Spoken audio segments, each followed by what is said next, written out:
মনে আসেনি এই পর্যন্ত রেখে গেলাম। হযরত ওয়াজ করণীর বাবা মারা গেলেন। ছোট ওয়াজ করণী মক্তবে পড়ে আলিফ বা তা সা, ছোট্ট মানুষ কেবল পড়ে কোরআনের, কেবল কোরআন থেকে পড়ালেখা করে, কোরআনের হরফগুলো মুখস্থ করে। জনম দুঃখিনী বাবা মারা গেলেন। বাবা মারা যাওয়ার পর ওয়াজ করণী একাকার হয়ে গেলেন। মা জননী চোখের পানি ছেড়ে কান্দে আর ডাকতে বলে, আমার আল্লাহ,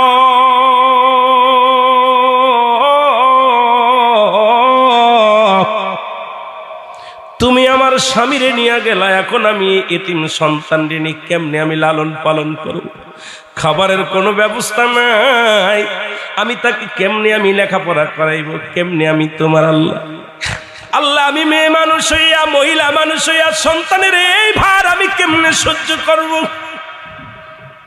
ওয়াজ করে বাড়ি এসে বলে, মা মাগো, মাগো তুমি কান্দবা না, ও মা আমি আজ থেকে দোকান চালাবো। ওয়াজ করনি বলে, মাগো, মা বলে, বাবারে তুই ছোট্ট মানুষ, কেমনে তুই দোকান চালাবি? দোকান চালাতে পারবি না। কই মাগো তুমি চিন্তা করো না, আমি দোকান চালাবো। মা জননী কি করলেন দরদি ভাইরা, এই ছোট্ট মানুষটার হাতে দোকানের ব্যবসা দিয়ে দিলেন। এমনি আর আল্লাহ পাক ব্যবসাকে হালাল করেছে, সুদকে হারাম করেছে রে বাবা। শুনে নেন, আজকে যারা সুদখোর আছেন, ঘুষখোর আছেন, ভালো করে জেনে নেন, আল্লাহ সুদকে হারাম করেছে, ব্যবসাকে হালাল করেছে। ওয়াজ করে ছোট্টবেলায় ব্যবসা শুরু করে দিলেন। মায়ের একটা বালা বিক্রি করিয়া, দুইটা বালা ছিলেন মায়ের, একটা বালা বিক্রি করিয়া দোকানে কিছু কাপড় উঠাইলেন। মা সহযোগিতা করে, বাড়ি থেকে লিখে দেয়, বাবা এই কাপড়ের এই দাম, এই কাপড়ের এই দাম। তুমি লিখে দিলেন। জনম দুঃখিনী মা দোকানে যে ছোট্ট মানুষটা বসে, দোকানের মধ্যে যায় বসে, মায়ের হুকুম পালন করে। এদিকে মা জননী সারা রাত ভরে তাহাজ্জুদের নামাজ পড়ে, মা জননী কোরআন তেলাওয়াত করে। ছোট বাচ্চা মাসুম বাচ্চা মক্তব থেকে ফিরে যাইয়া দোকানের মধ্যে বসে বেচা কিনা করে। সারা দিন ভরে মা জননী রোজা রাখে। জনম দুঃখিনী মা অভাবের সংসার, চিন্তা করে দিনের বেলা যদি খানা খায় তাহলে আমি সন্তানকে লালন পালন করতে পারবো না। এক আমার মাওলার বন্দেগীও হয়ে যাবে, আল্লাহও রাজি হয়ে যাবে। দ্বিতীয় কিছু খানা মজুদ থাকবে, এটা খাওয়াই আমি সন্তানরে মানুষ করতে পারবো। এ বাবার আর দিলের কান্ডা লাগা শোনো।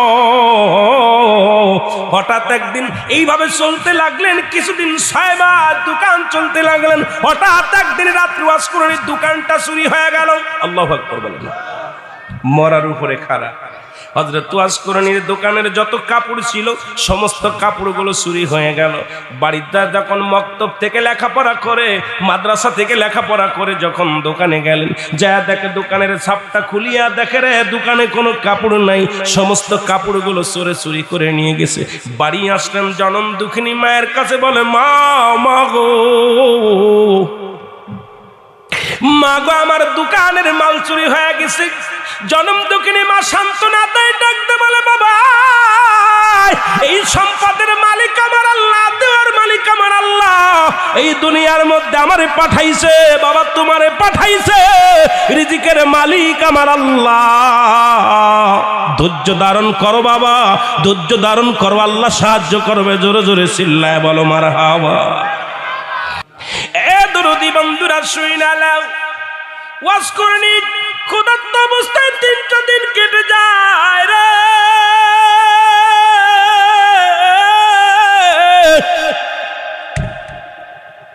মা জননী বলে, বাবা কষ্ট পেও না, দুঃখ পেও না, আমি মানুষের বাড়িতে কাজ করব। আল্লাহু আকবার। ওয়াজ করনির মা সারাদিন রোজা রাখিয়া ওয়াজ করনি মাদ্রাসায় পাঠায়া দেয়। অনেক গরিবের সন্তানেরা মাদ্রাসায় লেখাপড়া করে। বিশ্বাস করবেন না, মাদ্রাসায় যাবেন দেখবেন গরিব মানুষের ছেলে মেয়েরা বেশি মাদ্রাসায়, আর বাজান বৃদ্ধ আশ্রমে যাবেন যা দেখবেন ধনীর বাপ মা বেশি বৃদ্ধ আশ্রমে। জোরে বলেন ঠিক কিনা? গরিবের সন্তান পাওয়া যায় মাদ্রাসায়, আর ধনীদের বাপ মা পাওয়া যায় বৃদ্ধাশ্রমে। কোনো হাফেজ সাহেবের মারে পাবেন না, কোনো বাদান মৌলানা সাহেবের মা বাবারে বৃদ্ধাশ্রমে পাবেন না, যা কোনো রিক্সা চালকের বাপ মারে বৃদ্ধাশ্রমে খুব কম পাবেন। কিন্তু অনেক চাকরিওয়ালা, টাকাওয়ালা, বাড়িওয়ালাদের মা বাবা বৃদ্ধাশ্রমে সে জীবনটা কাটায়। কারণ কোরআনের জ্ঞান না থাকার কারণে, হাদিসের জ্ঞান না থাকার কারণে মায়ের সঙ্গে দুর্ব্যবহার করা হয়েছে। হয়েছে বাবা, বাবাকে বাড়ি থেকে বাড়ি করে দেওয়া হয়েছে, তাদের ঠিকানা হয়েছে সর্বশেষে বৃদ্ধ আশ্রমে। জোরে জোরে বলেন ঠিক কিনা? আমার ভাইয়েরা, আমার বন্ধুরা, আমার যে কথা বলতেছিলাম, ওয়াসকরণীর মা কোথায় জাতা ঘুরাইতে গেলেন, জাতা, এখন তার জাতা নাই। জাতা ঘুরায় আঠা বানায়, জাতা ঘুরায় আমরা কি আগের যুগে দেখেছি? আমরা হয়তো আপনারা অনেকে দেখেন না, আমার ভাগ্যের সৌভাগ্য হয়েছিল, দেখেছি। জাতা ঘুরায়া ঘুরায়া ডাল ভাঙ্গে, দেখছেন? ডাউল ভাঙ্গে জাতা ঘুরায়, দুইটা বড় বড় এরকম চ্যাপটা মাঝখানে ডাউল দেয়, আর ওই জোরে জোরে গুল্লি দিলে ভেঙে যায়। ওই জাতা ঘুরায় সারাদিন পরে জাতা ঘুরায় চাকরি নিলেন ওয়াসকরণীর মা। একটা করে রুটি পাবে আর একটা করে খুরমা পাবে। এটার বিনিময়ে সারাদিন সকাল থেকে সন্ধ্যা পর্যন্ত কষ্ট করবে। ওয়াসকরণীর মা এভাবে কাজ করতে লাগলেন। প্রতিদিন একটা করে খেজুর, একটা করে খুরমা, একটা করে রুটি ওয়াসকরণীর জন্য রেখে দেয়। ওয়াসকরণী স্কুল থেকে মাদ্রাসা থেকে এসে দেখে একটা রুটি একটা খুরমা, প্রতিনিয়ত একটা করে খুরমা, একটা করে খেজুর, একটা করে রুটি পায়। ওয়াসকরণী চিন্তা করে একটা বাড়তি হয় না, কমও হয় না, কারণটা কি? একটু খবর নেওয়া লাগবে। মা কেন আমার জন্য দুটি খুরমা রাখে না? আমার মা কেন রুটি অর্ধেক রাখে না? কেন রুটি কি রাখে না? কেন রুটিটা দুইটা রুটি রাখে না? কারণটা কি আমার জানতে হবে। ওদিন ওয়াসকরণী উস্তাদের কাছে যায়, বলেন হুজুর আমাকে একটু ছুটি দেন, আমি বাড়িতে যাব। হুজুর বলেন বাবা কেন বাড়িতে যাবা? বলে হুজুর আমি লেখাপড়া করি, প্রতিদিন সকালবেলা আসি, সন্ধ্যার আগে আপনার এখান থেকে যাই, যায় দেখি জনম দুঃখিনী মা ইফতার করে যায় নামাজের মধ্যে বসে বসে চোখের পানি ছেড়ে কাঁদে। আমি তখন মাকে দেখি, মা দোয়া করে, কিন্তু হুজুর বড় কষ্ট। আজকে অনেক দিন হয়ে গেল মার সাথে খানা খাই না, আজকে নিয়ত করেছি মার সাথে খানা খাবো, আপনি দয়া করে একটু আমার আগে ছুটি দিয়ে দেন। মাদ্রাসা থেকে ওয়াসকরণী ছুটি পাইলেন, ছুটি নিয়ে বাড়ি আসলেন। বাড়ি আসিয়া আড়ালে দাঁড়ায় রইলেন, দেখে যে মা কি করে। দেখলো মা দূর থেকে আসলো, আসিয়া রুটিখানা আসল থেকে বাঁধিয়া আসল থেকে নামায় একটা পাতিলের উপরে রাখলেন, খুরমাটা রাখলেন, এক গিলাস পানি নিলেন। যখন আজান পড়ে গেলেন, জনম দুঃখিনী মা পানিটা খেয়ে বলেন আল্লাহ সারাদিন উপর ছিলাম, এই পানিটা খেয়ে আমি রোজা ভাঙলাম।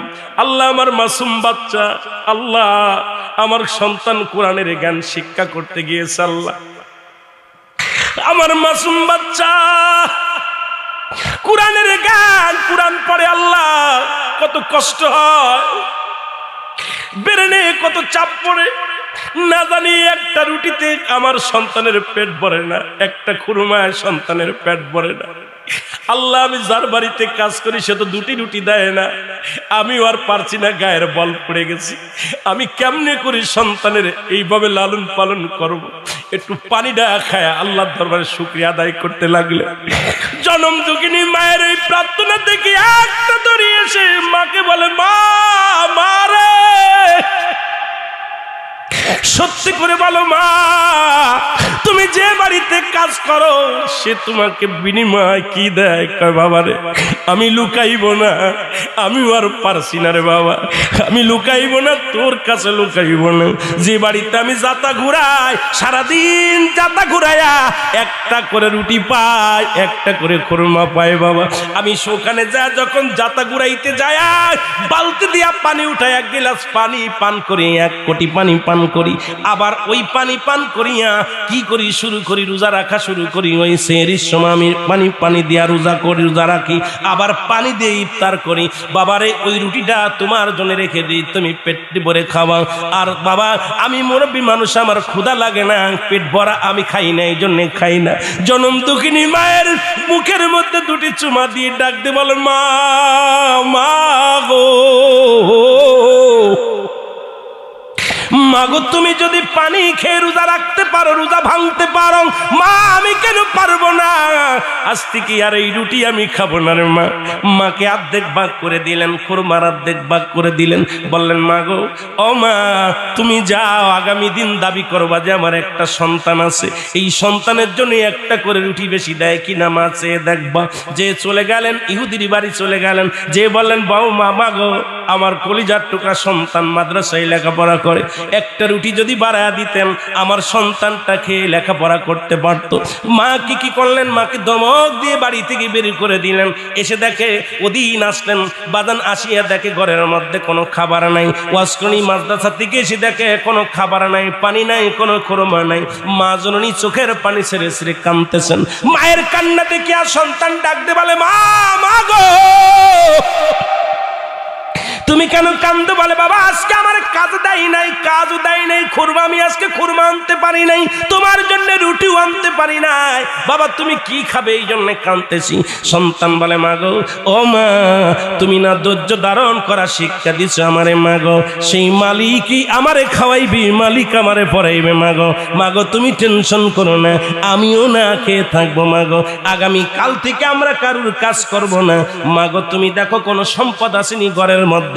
মায়ের আর একটা বালা ছিল, গাতের বালাটা, এই বালা বিক্রি করি একটা গরু, একটা ছাগল কিনলেন, বকরি কিনলেন। বকরি কিনিয়া বলে, মা যে মহল্লার মানুষ আমাদেরকে ভালোবাসতে জানে না, ক্ষুধার্তকে খানা দিতে পারে না, সেই মহল্লার মধ্যে আর থাকবো না রে মা, চলো আমরা এই বকরিটা নিয়ে জঙ্গলের মধ্যে চলে যাই। ওয়াসকরণী চলে গেলেন পাহাড়ি অঞ্চলে জঙ্গলের মধ্যে মাকে নিয়ে। সারাদিন ওই বকরিরা লালন পালন করেন।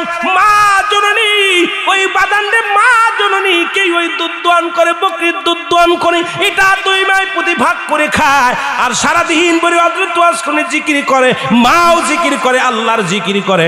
জোরে জোরে চিল্লা বলা যাবে না মারহাবা। বকরিগুলো হঠাৎ করে একদিন ওয়াসকরণী মা অসুস্থ হয়ে গেলেন, প্যারালাইসিস হলো। জনম দুঃখিনী মার প্যারালাইসিস হয়ে পড়ে গেলেন। ওয়াসকরণী কান্দে, আল্লাহ আমি এখন কি নিয়ে বাঁচবো, কি করব? প্রতিনিয়ত মাকে সেবা করে, দুধ দোয়ায়, খাওয়ায়।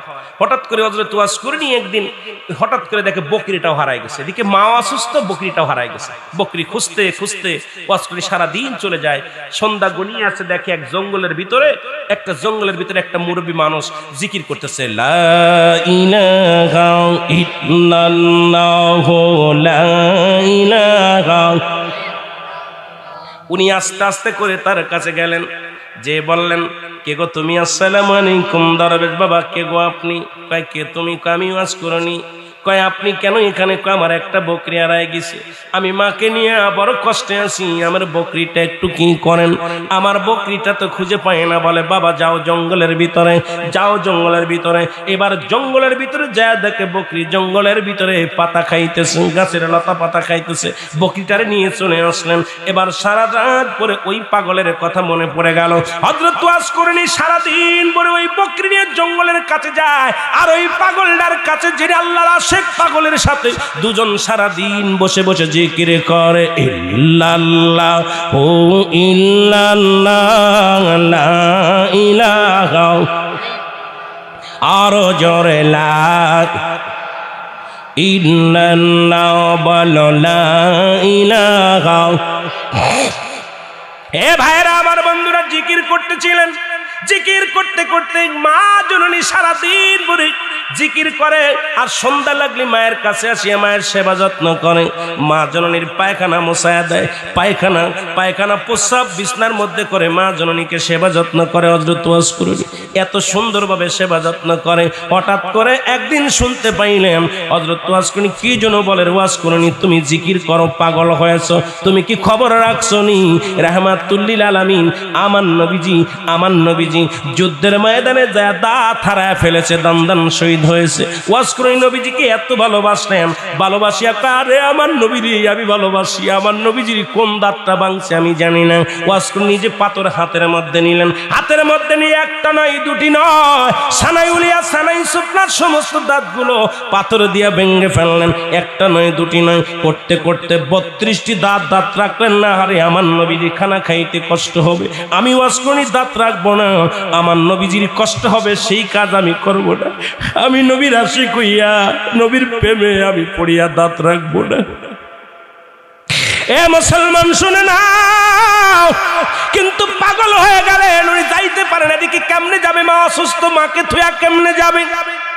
বলে ওয়াজ করনি রে, তোর মা জননী এখানে অসুস্থ দেখি রাসূলুল্লাহ যুদ্ধের ময়দানের জন্য ডাকে। ওয়াজ করনি যেতে পারলেন না, কারণ নবীজির জন্য কাঁধে প্রাণটা কাঁধে যেতে পারলেন না। অসুস্থ মাকে রেখে কেমনে যাবে? কয়েকটা বছর এইভাবে কাটাইলেন। প্রতি বছর হজে যাবে, যাইতে পারে না, কারণ হাঁটবে কেমনে করে মাকে নিয়ে সারাদিন ভরে কিসে রাখে। মাকে একটা ঝুলার মধ্যে উঠাইলেন, একটা ঝুলা বানাইলেন, সেই ঝুলার মধ্যে মাকে নিয়ে সারা রাত ভরে সারাদিন ভরে যত্ন করে রাখে। সারাদিন ভরে মাকে আর নিচেই রাখে না, মাকে ওই ঝোলার মধ্যে রেখে দেয়।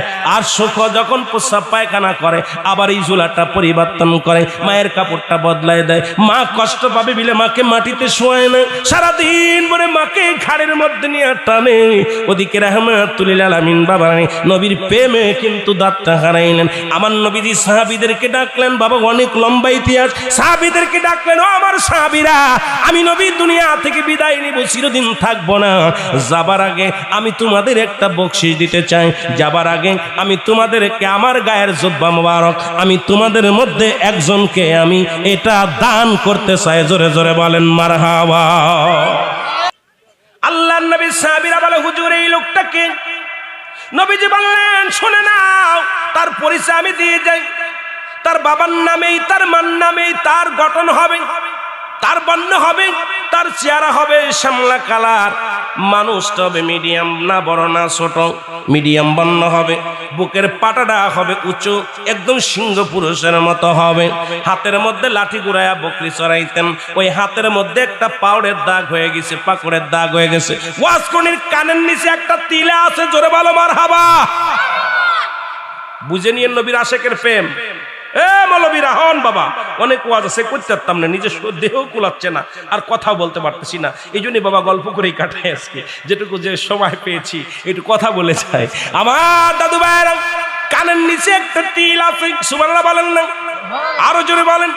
দুই বুকের মাঝখানে এ মুসলমান, যেখানে মানুষের বামদুদের নিচে একটা হাড়, এই হাড়টির নিচে একটা গোস্ত, গোস্তটা আরবিতে বলা হয় কল, ইংলিশে বলা হয় হার্ট, বাংলায় বলা হয় হৃৎপিণ্ড, আরবিতে বলা হয় কল। এই কলবের এই গোস্তটার উপরে একটা তিলে আছে, লীলবর্ণ তিলা। এই তিলাটা ওয়াজকুনি যখন কাপড় খোলে রাত্রে, এই তিলার এত নূর চমকায়, এই নূরের বাদান কলবের উপরে যে তিলাটা থাকে, এই তিলাকের নূরে হযরত ওয়াজকুনির অন্ধকার ঘর আলোকময় হয়ে যায়। জোরে বলো মারহাবা। চুলগুলো থাকবে কুকরানো মুকরানো, চুল থাকবে কি কুকরানো চূড়ানো, চুলগুলো থাকবে কুকরানো মুকরানো, বুড়োটা থাকবে টানা বুড়ো, এই বুড়োর মধ্যে কোনো ফাঁক থাকবে না, জোড়া বুড়ো থাকবে। জোরে জোরে বলেন মারহাবা। ওয়াজ করে একটু তুতলা থাকবে, কারণ সে কথা বলতে গেলে একটু কষ্ট পায়, কারণ নবীর পায়ে আর নবীর না পায়ে আসে কইয়া নিজে যত কষ্ট করেছে, কঙ্কাল হয়েছে। ওয়াজ করি পায়ের মধ্যে ওই বকরি চড়াতে যাইয়া পাহাড়ে একটা আঘাত খায়, ওয়াজ করি ডান পায়ের আঙ্গুলটা ফেটে গিয়েছিল, ওই আঙ্গুলের মধ্যে চাড়ার মধ্যে দ্বিখণ্ডিত আছে। নবীজি সব খোদায় ভাবে আর সুন্দরভাবে বলে দিলেন। সাহাবীরা বড় আশ্চর্য হয়ে গেলেন। সাহাবীরা বলে, হুজুর উনাকে কি আপনি দেখেছেন? নবী কয়, হ্যাঁ আমি দেখেছি। বলে, হুজুর শরীয়তে না মারেফাতে দেখেছেন? নবী কয়, না আমি তাকে শরীয়তে সুখ দিয়ে দেখি নাই, তবে ওয়াজকুনির সঙ্গে আমার একাধিকবার আলাপ হয়েছে। জোরে বলেন সুবহানাল্লাহ। এর প্রেমের ডরি বান্দরে মদিনার। গজল না, গজল না, গান গাইতে গেলে ওয়াজ শেষ হয়ে যাবে। গান গজল গাওয়ার জন্য আসি নাই, আসছিলাম কথা বলতে, কিন্তু ভাগ্যে নাই। চেয়েছিলাম কোরআন থেকে আজকে সুন্দর আলোচনা করব, কিন্তু আমার কপালে নাই। এই জন্য আমি গল্প করেই কাটাই। তবে গজল গাওয়ার বক্তা, গজল গাওয়ার অনেক আছে। আমার এই মাহফিলের ভিতরে গজল গাইতে মন চায় না, কখনো চাই না যে একটা গজল গিয়ে সময় নষ্ট করি। তো মাঝে মাঝে গাইতাম আগে, এখন বয়স হয়ে গেছে বাবা, মোজদারি পাক শুরু করছে, দুই একটা পাক ধরেছে, কারণ কখন কবরে চলে যাবে, এখন আর সেই দিন নাই। এখন যুবক থেকে বৃদ্ধর কাতারে নাম লিখেছি। তবে মাহফিলে আমি মনে করি আমার দৃষ্টিতে গজল না গাওয়া উত্তম। আমরা যে গজল গিয়ে সময় নষ্ট করি, এতে শ্রোতার ব্যাঘাত ঘটে, ওয়াজের মন নষ্ট হয়ে যায়। ঠিক না বাবা? কথা কন না কেন? এটা মনে কিছু করবেন না, যেটু বলতেছি এটি দুই একটা কলি বলতেছি, না বলা উত্তম, তবু বলতেছি। তবে জায়েজ আছে গজল গা, হারাম না। আল্লাহ নবীজির কদমে দুজন সাহাবী ছিল, নাম হলো আহসান বিন সাবিত। নবীকে নাচ শোনাতেন, কবিতা আবৃত্তি করে শোনাইতেন। অনেক দলিল আছে, ভয় নাই, ওদিকে আমি যাব না। এই জন্য, কারণ নবীজি তো দুনিয়াতে আসছেন, নবী বলতে হায়াতি খায়রুল লাকুম ওয়া মামায়াতি খায়রুল লাকুম। নবী দুনিয়ার মধ্যে আগমন করেছে উম্মতের কল্যাণের জন্য, দুনিয়াতে বিদায় নিছে কল্যাণের জন্য। সেই নবীর সম্মানের উপরে টান দিলি তো খালি আলোচনায় আসবে, কিন্তু ওদিকে যেতে পারবো না। জোরে বলেন আল্লাহু আকবার। আরো জোরে বলেন আল্লাহু আকবার। দাদু ভাইরা, এই যে হাদিসটা বললাম আবার কইতে পারেন কোন হাদিসে পাইলেন? হাদিস হলো আল বেদায়া আন নেহায়া চতুর্থ খণ্ড 557 পৃষ্ঠা, জামিউস সগীর প্রথম খণ্ড বাজান 182 নম্বর পৃষ্ঠা। রাবি হলো আব্দুল্লাহ ইবনে মাসউদ রাদিয়াল্লাহু তাআলা হতে বর্ণিত। নবীজি বলতেছেন, কিতাবের নাম লিখে নেন, পৃষ্ঠা লিখে নেন, না পাইলে আমার ধরে বেঁধে রাখবেন। নবীজি বলতেছেন হায়াতি খায়রুল লাকুম, আমার হায়াতের জিন্দেগিটা নবীজিকে আমাকে এই দুনিয়ার মধ্যে পাঠাইলো আমার উম্মতের মঙ্গলের জন্য, কল্যাণের জন্য। ওমামা হায়াতি খায়রুল লাকুম, আমার ইন্তেকাল শরীফটাও আমি দুনিয়া থেকে বিদায় নিছি, এটাও আমার নবীজি বলতেছেন, এটাও আমার নবী বলতেছেন আমার উম্মতের কল্যাণের জন্য আমাকে আল্লাহ বিদায় দিয়েছে। জোরে বলেন সুবহানাল্লাহ। নবীজির ইন্তেকালটা আমাদের জন্য আনন্দময়। নবী ইন্তেকাল না নিলে আমার বাবারা অনেক আলোচনা, ওদিকে যাব না, আমি আগে এদিকে শেষ করতে পারিনি, দেখে আসি। একটু মুহাব্বতে দুরূদ শরীফ পড়েন। আল্লাহুম্মা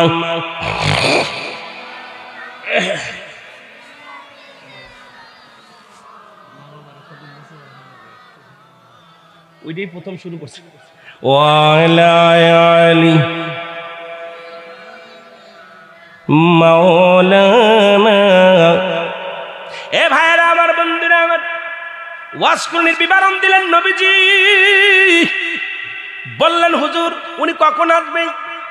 নবীজি বললেন উনি আসবে হযরত উমর ফারুক রাদিয়াল্লাহু তাআলা আনহু যখন খেলাফতে থাকবে। ভালো করে বুঝে নিয়েন, হযরত আবু বকরের জামানায় আসবে না, বাদান শুরু হয়ে গেল। হযরত আবু বকরের দল, অনেক লম্বা ইতিহাস। অবমান নবীজি দুনিয়া থেকে বিদায় নিলেন। ও মুসলমান শুনে নাও, হযরত আবু বকর রাদিয়াল্লাহু তাআলা আনহু খেলাফত আসলেন, হযরত আবু বকর বিদায় নিলেন, হযরত উমর ফারুক খেলাফত পাইলেন। যখন খলিফা হইলেন তখন হযরত ওয়াসকুনি রাদিয়াল্লাহু তাআলা আনহু একদিন গভীর রাত্রে, রাত 3টার সময় রাসূলুল্লাহর রওজার পাশে চোখের পানি ছেড়ে ছেড়ে কাঁদতেছে। সব লোকজন যখন নবীজির পাহারাদার বাবা আবরা যারা মদিনায় গেছেন, আমার নবীজির রওজা মুবারক রাত যখন 3টা বেজে যায় খুলে দেওয়া হয়, রাত যখন 12টা বেজে যায় রাসূলুল্লাহর রওজার দরজা বন্ধ করে দেওয়া হয়। এ মুসলমান, এখনো কিয়ামত পর্যন্ত এটা চালু থাকবে। নবীজি বলে গেছেন যখন 12টা বেজে যাবে, 3 ঘন্টা গমের সময়, 12টা, 1টা, 2টা, 3টা, এই 12টার সময় মদিনার বুকে রাসূলুল্লাহর রওজার মধ্যে তালা পড়ে যায়। আবার যখন 3টা বেজে যায়, এই 3টার সময় রাসূলুল্লাহর রওজা মুবারকের তালাটা খুলে দেওয়া হয়। মানুষ প্রবেশ করে, নবীজির রওজা মুবারকে প্রবেশ করে। লাব্বাইক ইয়া রাসূলুল্লাহ, লাব্বাইক ইয়া হাবিবাল্লাহ বলে চোখের পানি ছেড়ে কান্দে। জোরে বলো আল্লাহু আকবার। আমার দাদু ভাইরা খালি আলোচনা করতে গেলেই শুধু বেড়ে যায়। আমি আগেই বলেছিলাম বাবা কোন দিক থেকে কোন দিকে যাব। এ দরদি শুনে নাও, এবার নবীজি রাহমাতুল লিল আলামিন বিদায়ের পরে বললাম আবু বকর বিদায়, হযরত উমর ফারুক এই জামানার মধ্যে হযরত ওয়াসকুরনি চোখের পানি ছেড়ে কাঁদতেছে নবী রওজা পাকে। কান্দার বলে নবী গো। এর মাঝে ওয়াসকুরনির মা ইন্তেকাল করলেন। ইন্তেকাল করিয়া ওয়াসকুরনি ওই জঙ্গলের মধ্যে মাকে কি করলেন? দাফন করলেন। মায়ের কবরের পাশে বসে বসে কান্দার বলে মা রে, তোরে ভালোবাসিয়া জীবনে নবীরে দেখতে পাইলাম না চামড়া চোখ দিয়া, মারে তোকে ভালোবাসিয়া ও মা জীবনটা তোরে আমি সুখী করতে পারলাম না। মারে আমি তোর দুঃখিনী সন্তান রে মা। মায়ের জন্য চোখের পানি ছেড়ে কবরের পাশে দাঁড়ায় দাঁড়ায় কান্দে। আর আমার আল্লাহ যে দোয়া শিখায়া দিছে হযরত ওয়াসকুরনি সেই দোয়াটা করে, রাব্বির রাহমহুমা কামা রব্বায়ানি সগীরা।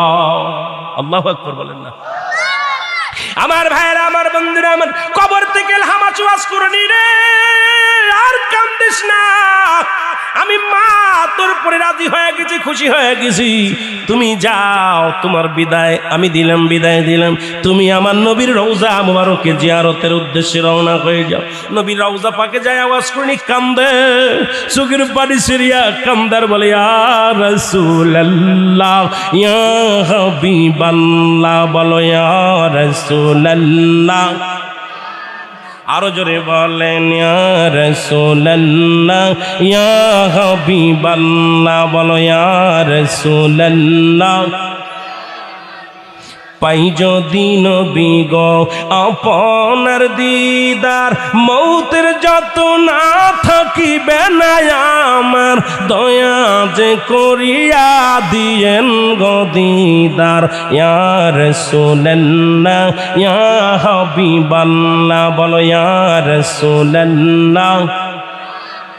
আরো জোরে বলেন ইয়া রাসূলুল্লাহ, ইয়া হাবিবাল্লাহ, বলো ইয়া রাসূলুল্লাহ। ওগো মাতা পিতা যাহাদের অন্ধকার কবরে দেখিয়া নবী গো মায়ারি নজরে তোরায় বিপদে কঠিন হাসরে ইয়া রাসূলুল্লাহ ইয়া হাবিবাল্লাহ বলো ইয়া রাসূলুল্লাহ। এ ভাইরা আমার, বন্ধুরা আমার, জোরে বলো আল্লাহু আকবার, আরো জোরে বলো আল্লাহু আকবার। এ দুনিয়ার দরদি বন্ধুরা শুনে নাও, এবার হযরত উমর ফারুকের কানে কান্নার আওয়াজ শুনতে পাইলেন। হযরত উমর ফারুক বাজান রে ডাক দিলেন, কাকে? উজিরকে ডাক দিলেন। উজির রে, এ আমার সেনাপতিরা শোনো, রওজা থেকে কান্নার আওয়াজ শোনা যায়, কে কান্দে রে?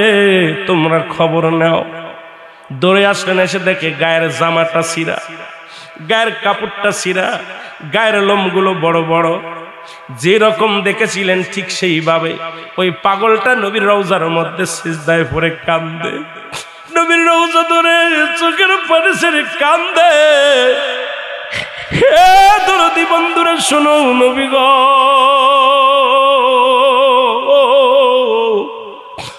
আমি ওয়াজকুরুনি জীবনে শরীয়তের চোখ দিয়ে দেখলাম না তোমার। চোখের পানিগুলো ছেড়ে কান্দে। হে দরদি নবীর প্রেমিক, চোখের পানি ছেড়ে কান্দে। লোকজন হাত ধরে টান দেয়, কেউ উঠাইতে পারে না। অনেক টানাটানি করলেন, উঠাইতে পারে না। উমর ফারুকের কাছে চলে গেলেন। উমর ফারুকের কাছে যায় বলে, হুজুর এমন একজন পাগল আশেক মানুষ নবীজির রওজা মুবারক ধরে কান্দে, এত টানাটানি করলাম সে তো কথা শোনে না, ওঠে না। নবী আপনি চলেন, আপনি চলেন। উমর ফারুক, হুজুর আপনি চলেন। খলিফা আপনি চলেন। এবার হযরত উমর ফারুক গেলেন, যা যখন দাঁড়াইলেন সালাম দিলেন, আসসালামু আলাইকুম, হে আকি কাইফা হালুকা, তুমি কেমন আছো? বেখাইরে আলহামদুলিল্লাহ, বাবা আমি ভালো আছি। তবে আমি শুনে নেন, হে ভাই আপনি কেমন আছেন? বলে, কে গো আপনি, আপনার পরিচয় কি? আমি হলাম, আমার নাম হযরত ওয়াজকুরুনি। কয় আপনার নাম কি? কয় আমি হযরত উমর ফারুক। ডাক দে কয়, উমর রে, এ ভাই ওমর, আমি আমার নবীর প্রেমে কান্দি, আমারে তোমরা ডিস্টার্ব করো না, আমাকে একটু কাঁদতে দাও, আমি আমার নবীর রওজা ধরে কাঁদবো। আমারে আর কে ভালোবাসবে রে? আমার নবী আমার এত ভালোবাসতো, আমি জীবনে শরীয়তের চোখ দিয়ে আমার নবীরে আমি দেখতে পাই নাই।